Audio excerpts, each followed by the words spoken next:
So hello guys, and welcome to another episode of Question Block. And the last question was, which game has the most missed potential? So yeah, over the years, there's been a lot of games that kind of missed the mark in terms of what they were trying to be, but still had a lot of potential there that could have made it a potentially great game. So yeah, in this video I will be discussing the responses to that last question. So yeah, Houdino said, when I heard about Mario's Time Machine, I thought I would be exploring Mario levels and what they looked like in the past or future, but it turns out it was an educational game. I don't know why they would use a concept like that for an educational game that gets facts sometimes wrong. Yeah, that's definitely fair. With Mario's Time Machine, at first glance, it looks like something that would actually be amazing. Like a Mario game about time travel. Like, I mean, that's happened another time before with Partners in Time. In that game, I haven't played much of it, but I've heard it was pretty good. So, Mario's Time Machine looks like a more traditional style Mario game that would kind of be about time travel. But when you actually play it, it's more of a kind of a crappy educational game from the early 90s. So, yeah, it's pretty disappointing that the game called Mario's Time Machine ended up being something pretty disappointing. But yeah, I mean, like, as an educational game, like you said, I feel like it kind of misses the mark there too. Since some of the facts can sometimes be outdated over the years, especially when looking at history, there can be more information found about certain topics. So yeah, it would be cool to have like levels based on those different themes from Mario's Time Machine, but with actual good level design and actual interesting Mario levels. But yeah, definitely a lot of missed potential there. I'd love to see an actual mainline Mario game about time travel, like exploring different time periods, but more set in the Mario world, kind of with Mario theming, but still based on like historic concepts. I think that would be really cool, and it would really flesh out the concept more. So the Dubstep Doge said, I gotta go with Super Mario Maker 2. It's still a great game, and I played it quite a lot when it released, in the few years after that, and it was tons of fun. But I feel like Nintendo stopped updating it way too quickly, and the Course World, and Zelda, and Mario 2 themes were cool, but they could have added way more themes and extra game styles to increase the lifespan of the game, and have a lot more people playing. They literally added an extra spot that said extra game styles, but never added anything, which is such a shame. Yeah, I agree. I love Super Mario Maker 2. Like, I've played it quite a lot. I think, like, over 400 hours. Probably one of the, games with the highest playtime. It might be, like, 300 hours, but who knows? I've played it quite a lot, and I really enjoyed it, but even though it was a big upgrade from the original game, at least in terms of content, I feel like they could have done a lot more with it in terms of updates. I know free content updates can sometimes be a problem with games, especially like Nintendo Switch Sports or Mario Strikers Battle League, and we'll get to that game in a little bit, but Super Mario Maker 2, I feel like it actually would have benefited from more updates, because the base game already did feel like it was, it did have a decent amount of content, and it did feel complete at launch. And this extra content really felt like it was adding on to that. The only thing that I really feel like should have been there at launch that was in the updates was like the world map, like the course worlds and everything.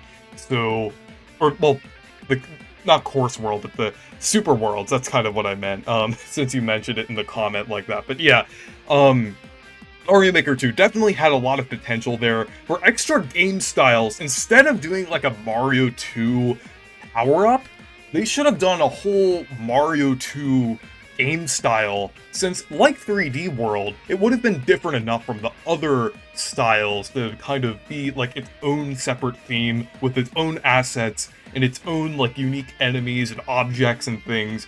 Mario 2 would have been perfect for that spot. And also things like the Mario Land games could have worked there, even New Super Mario Bros. DS. I know New Super Mario Bros. DS is pretty similar in terms of like level design to like the other 4 regular games, but they could have done something slightly different, like have the Mega Mushroom be like one of the mechanics of it, and that's how it would have been in the extra game styles and everything. But yeah, and also there's like a ton of like weird and unique enemies in New Super Mario Bros. DS, and like the bosses as well are different from the Koopalings, so it kind of would have made sense to have that in the extra game styles. But yeah, it's definitely a missed opportunity that more wasn't added to Super Mario Maker 2. So yeah, moving on. Goomba said, Mario Strikers Battle League, hands down. It's not completely devoid of good aspects, like the gameplay, the animations, and the music, but the grand return of the Strikers series after 15 years, it's just a huge letdown with its sheer lack of content, even compared to previous titles, and that's not even going into the infamous finish it later model. Yeah, Battle League was almost the whole inspiration behind this question, because, I feel like it's almost the definition of, like, missed potential in, like, any Nintendo game or Mario game. Because, like, on the surface, like, especially when it was first announced, it was really exciting. Like, it looked like something that could be really fun. It looked like a grand return to the Mario Strikers series, like you said. But when the game actually released, there was barely anything to do. Like, only, I think at launch there were only like 5 stadiums. Even though you can customize them, there weren't really any differences between them since they were all based on grass, no different terrain. There were only like a handful of items, because the other games had multiple, well, at least in Strikers Charged, it had quite a bit of items.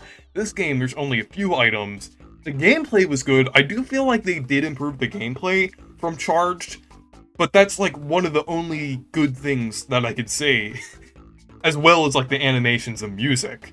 Because this was developed by Next Level Games. I feel like they were capable. They were definitely still capable of making a good Mario Strikers game. Like, this is almost like the skeleton of a good Mario Strikers game. If they would have added like stadiums that were more like the other games, bigger stadiums as well, more of them, more characters, more modes, like a challenge mode or something, maybe even a story mode, like Mario Tennis and Mario Golf have been doing. More things like that, because this game had a ton of potential, but they didn't do anything with it. Like, there were so many cool ideas here, like the different armor you could wear, the clubs you could make. Like, there are so many good ideas here that just fell flat because there was like nothing to do. Because you can really just play a few games of this, and it will start to get boring, even with the good gameplay and good presentation. Like, that really can't carry this game. So it's really disappointing that they didn't do anything with this game. Like, the updates barely even added anything either. Like I think it was like 6 characters, I think, in 3 stadiums.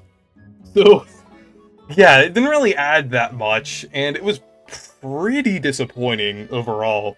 But yeah, Mario Strikers Battle League, basically the definition of missed potential. So Platy said, Splatoon 3 runs away. Okay, Splatoon 3 hasn't missed the mark that hard since its issues are easily fixable. The fact that Nintendo still refuses to fix them is a real frustrating part, but still. So in that case, while I like Kingdom Hearts 3, I'd say that game wasted a lot of potential. Okay, I can't really speak much for Kingdom Hearts 3 since I haven't played the Kingdom Hearts games yet. I do want to play them at some point because they look pretty good, and I do like RPGs. But Splatoon 3, yeah, I do feel like this game does have quite a bit of missed potential. I still enjoyed it, like, especially the story mode I thought was pretty fun. But yeah, I do feel like there are some problems with the game, especially like on the online multiplayer segment, which is really like the main segment of the game. The map design, I feel, isn't too great. I know a lot of people have been having that issue. I feel like they're too narrow. I feel like that's kind of the problem with them. Like, you start off in an area and you kind of have like these narrow sections, and then it opens up a little bit, and then I feel like that really isn't the best design. I feel like the designs of the maps were more consistently good in 2. I do still like some maps that came out in 3 and everything and were original to 3, but yeah, I do feel like there are some problems.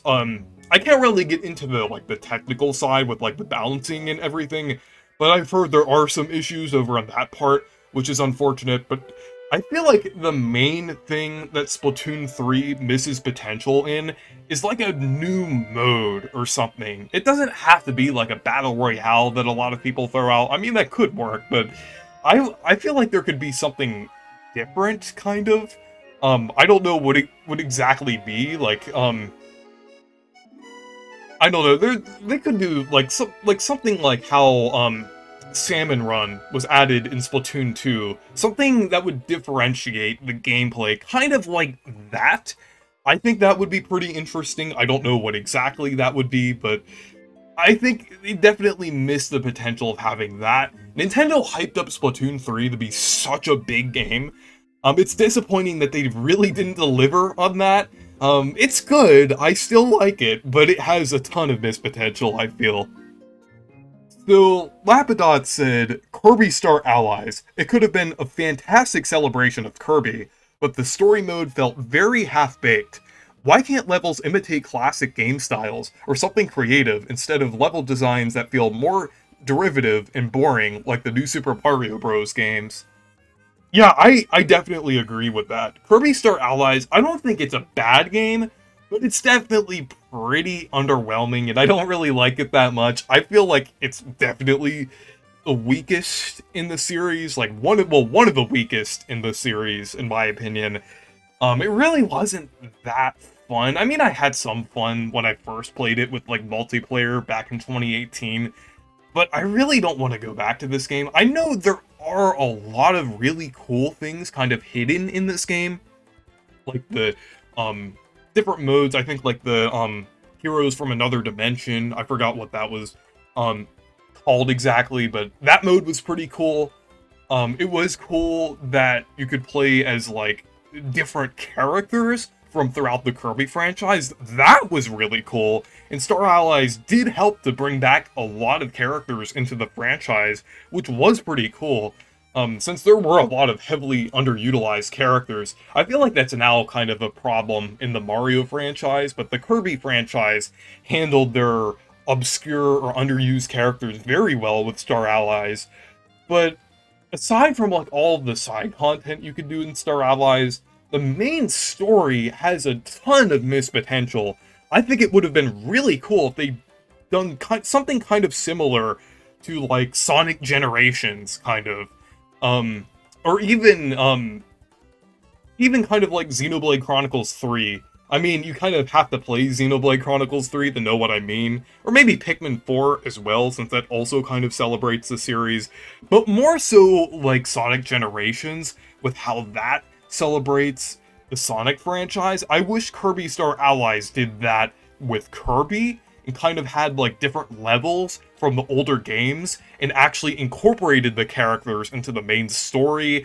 The main, like, villain or threat, or at least the end threat, like Void Termina, that makes a lot of sense for, like, a kind of like a story going back over, like, the previous Kirby games and everything, because that's supposed to be, like, the ultimate villain, like Void and everything. That makes a lot of sense, and that would have tied in very well with, like, a storyline that kind of incorporated, like, past characters and past locations from the Kirby series. But yeah, a ton of missed potential there, especially in the main story. So, Jaden the Red Fox said, definitely Sticker Star.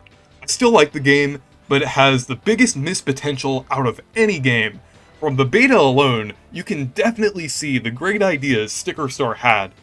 While I do disagree with you for liking the game or not, I definitely respect your opinion, because I can see the potential. But yeah, Sticker Star had a ton of missed potential. On the surface, it seems like I know a lot of people kind of write it off, like, oh, they didn't really have any vision with this game, they completely just took out everything from this game, and I mean, I would say that is true about the final game, because I feel like they kind of sucked out, like, everything that people liked about the previous Paper Mario games, aside from, like, some very minor things. But looking at the beta, like, E3 2010, they really had a very solid and interesting vision of what this game could have originally been like. And it looks really cool from the original screenshots of the game and everything. Even though it was just like a tech demo or an alpha for this game, you could already see that it had a really good art direction. The art direction in the final game isn't bad. I just kind of prefer that, like, storybook style. The storybook style, like, in the beta, it almost took some inspiration, like, a lot of inspiration, from Paper Mario 64, as well as, like, New Super Mario Bros. DS, a little bit. So, I think it was pretty cool, kind of seeing, like, the aesthetic of the beta, as well as, like, the partners. Like, there was going to be a Chain Chomp partner, which is pretty cool, as well as a few other partners. I think there was, like, a scrapped Goomba partner that was kind of referenced in the files, as well as one called Mr. Slit, which probably would have, like, let you do, like, the Slim ability that you have in Thousand Year Door and Super Paper Mario. That would have been pretty cool. And yeah, and I feel like the story probably would have been more in-depth as well, as there were more characters like the King Monty Mole, King Mander, different things like that. So I think it's definitely pretty disappointing that they kind of threw all of that out, like, in place for something, like, very stale and uninspired. So yeah, Sticker Star probably has the most missed potential, out of most of the games I've kind of talked about here. Pretty comparable to Battle League. I would even say more so than Battle League, considering the fact that it's a, more of an RPG type game. So, pretty disappointing what happened. But yeah, I've been researching the beta for Sticker Star quite a lot, and I really am interested in the development history of the game and everything. Even though I don't like Sticker Star itself, I do find, like, the development and, like, the cut content of the game to be fascinating. Like, it's almost, like I kind of mentioned in previous videos, it's almost like a whole separate game. But yeah, I think it definitely had a lot of this potential there. Waffle the Great 64 says, Mario & Luigi Paper Jam, without a doubt. It arguably misses more potential than Sticker Star, just because of the sheer amount of potential a combination of Mario & Luigi and Paper Mario has. Of all times to get this crossover, why was it wasted on the sterile 2010s era, where almost everything stuck religiously to the vanilla Mario cast? Sticker Star is still a slightly worse game, but Paper Jam has most of the same pitfalls in my opinion, at least story and character-wise, and there was even more at stake, since this was our one chance at a crossover like this. We could have had Rock Hawk, O'Chunks, and the Massives trying to beef each other, or Kamikoopa bickering with Kamek, or Popple finding a dazed Paper Luigi who somehow regained the Mr. L persona, or even go to an alternate timeline story to bring back Fawful and Dementio. I think if Alpha Dream had the go-ahead to look at Paper Mario games other than Sticker Star, they would have gone for something like that. But they only had Sticker Star to work with, so they stripped back the Mario & Luigi world to that level. This game feels like it exists in a bubble from the other Mario & Luigi games, having no real continuity nods to the other games. Sometimes, even the remakes were liberal within their side modes, and even in the interviews about it, Alpha Dream just didn't seem in character to how they approached literally every other Mario & Luigi game. The only redeeming factor for Paper Jam is the gameplay, but the gameplay is good in all of the Mario & Luigi games, so I'd rather be playing another one that also has the story and characters that I love this series for. Also, its portrayal of Morton instantly aged poorly with Color Splash, and later the remakes, establishing a very distinct and iconic writing style for him. I don't know who the character is in Paper Jam, but that not Morton. Morton hate. Morton crush. 0 out of 10. Yeah, I definitely agree with that, with Paper Jam and everything. Paper Jam has a ton of missed potential. Like you said, the character interactions could have been amazing. Like, there's so many interesting characters between the Mario & Luigi series and the Paper Mario series, even if they just limited themselves to, like, Paper Mario 64, and they had characters like Lady Bo, Tubba Blubba, Lackluster, characters like that. That still would have been pretty cool to see, like, the Paper Mario 64 characters, which could have made sense because that's in the Mushroom Kingdom. kind of interact with some of the Mario and Luigi series characters and everything. I'm not sure how Fawful would have worked, but at least the character like Popple or different characters like that would have been cool to see. But yeah, it's just really disappointing how this game turned out. I almost wish they just, like, did something completely different for Mario and Luigi other than Paper Jam at that time, and then during the Switch era, they would have made Mario and Luigi Paper Jam, because I feel like at least now during the Switch era, there are, like, less restrictions on things. Even though the Paper Mario series is still kind of weird, I feel like they could have pulled something off for, like, a Mario and Luigi and Paper Mario crossover. Even now, that would have been much better than how it was around 2015 to 2016. But, yeah, like, literally the only character that's original to, like, either the Paper Mario or Mario and Luigi series that was in this game was Starlo. But that's, like, less than the bare minimum, basically. I know, like, Tower Power Pokey was there, but, I'm sorry, Tower Power Pokey fans, but, that character is kind of underwhelming too, and I feel like that character has a lot of missed potential. But, yeah, Paper Jam, pretty disappointing with how they handled it. And the one good aspect of the game was the gameplay. I feel like they could have still pulled more from, like, the older Paper Mario games in terms of gameplay. I think it is cool, like, how they handled, like, Paper Mario's moveset and everything, but it would have been cool to have, like, Paper Luigi there, or even, like, the partners from the past Paper Mario games. I mean, they could have snuck in Kirsty, if they wanted to have some Sticker Star representation in there, if they had to, but, yeah, I feel like having the partners there, I mean, obviously the classic partners, but, that would have made a lot of sense to have.